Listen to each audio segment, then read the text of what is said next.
Hi guys, this is Deepika here from Deesee Kitchen. In this episode, I'm gonna share with you my perfect blend of spices for pumpkin pie spice. Now, if you don't know what pumpkin spice is, it's just a blend of spices which can be used in your desserts and coffees, particularly in the winter and fall season. Sprinkle it on your latte or your milkshake or even your coffee cakes or your morning tea.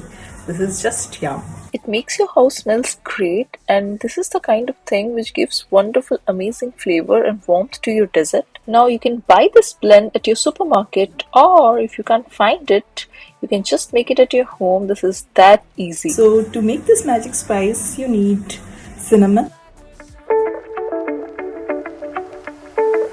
ginger, nutmeg, cloves, and allspice, all in powder form. Just a hint of salt.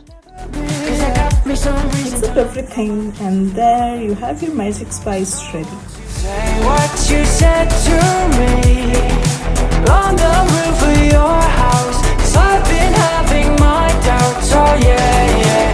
Don't know what we could be. Sometimes I feel we're nothing, but you talk like we're something. I guess now we're giving it a try. I like the way you describe it, to be